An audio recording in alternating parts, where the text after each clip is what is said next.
So the big question you need to ask yourself, are you really being nice or are you in people-pleasing mode?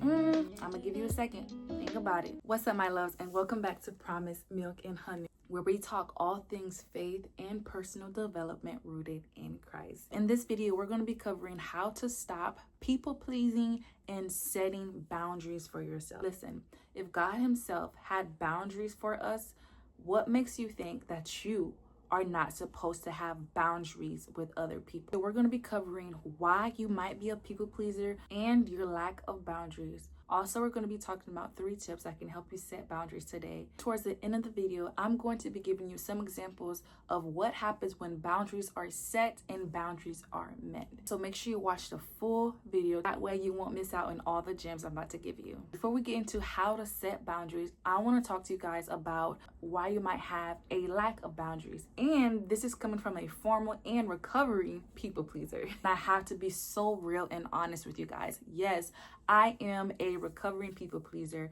So I know people pleasing can come from several of these things that I'm going to mention. You could have been emotionally abused and somebody just literally sucked the life out of you. So you develop this attachment personality. You always have to be at the hip of someone. You cannot move on your own, regardless of how they are treating you. The second thing is you could have been never validated. Your thoughts and opinions and the person that you are has never been validated. So you choose to remain in the background. You feel like it's safer that way.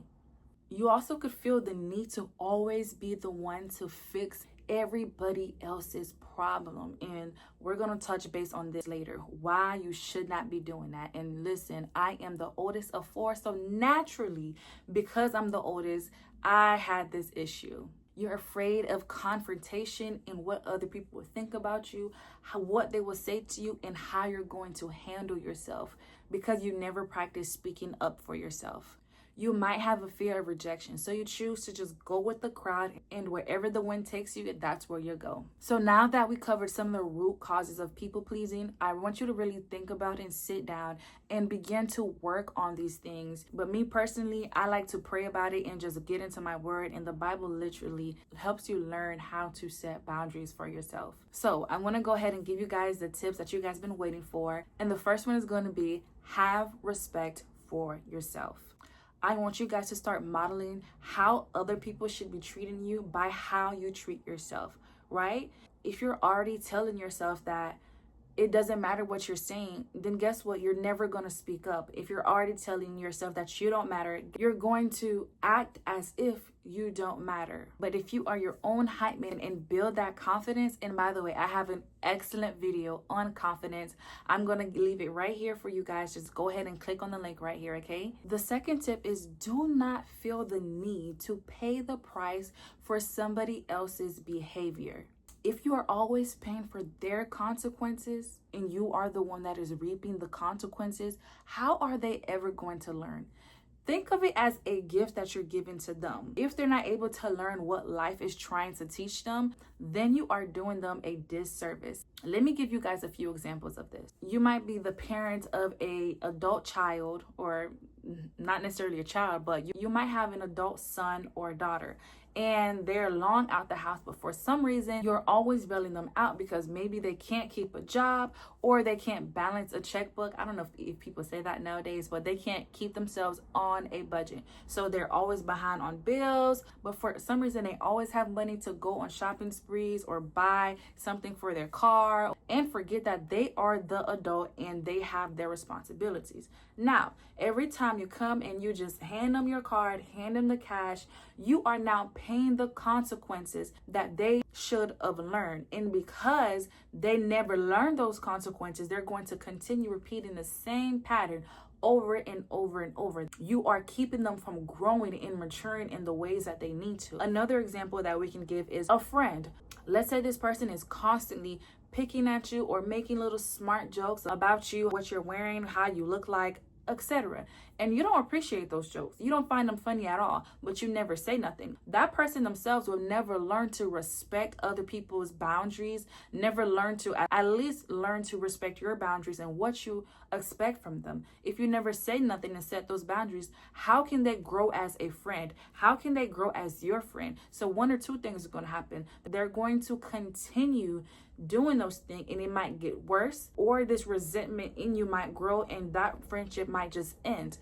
But a simple conversation with them could have helped that friend grow and think, okay, it's not okay to talk about others. I can bond and I can communicate with you in such a way with respect, and we still can grow in this relationship.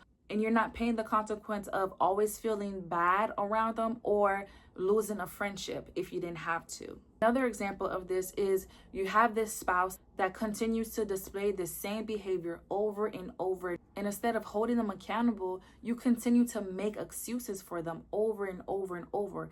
And who suffers? It's you. They're not suffering. They're going to continue with that behavior, continue treating you, doing that behavior over and over because you never set those boundaries. So my point is, sis, that's their cross to bear, not yours. It's okay. The third tip to setting boundaries is literally quite simple, but so uncomfortable when you do not have a lot of practice doing it.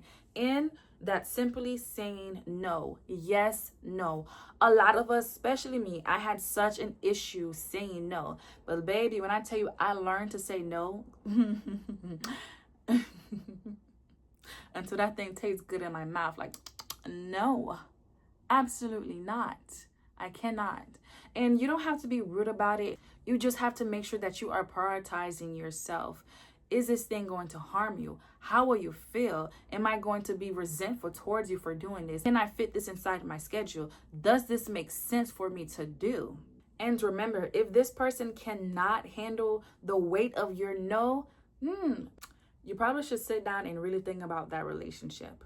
Full disclosure, having boundaries does not mean that you are controlling other people's actions. You will never be able to control other people's actions. This requires you to actually stand on business on your boundaries. So if you say, if you treat me like this, then I no longer want to hang around you.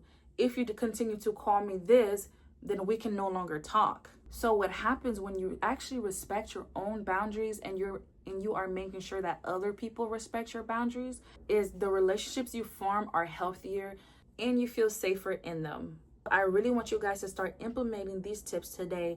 Just start small. Rome wasn't built in a day. Take a step back and think about some of the things that have been bothering you and what you can do to help ease that irritation. If you are really struggling with this, I have read this incredible book. Literally, it's called Boundaries. That is the title of the book. And I'm going to leave the link for that book below. So if you're interested, go ahead and grab that book. So that's all the tips that I have for you guys today.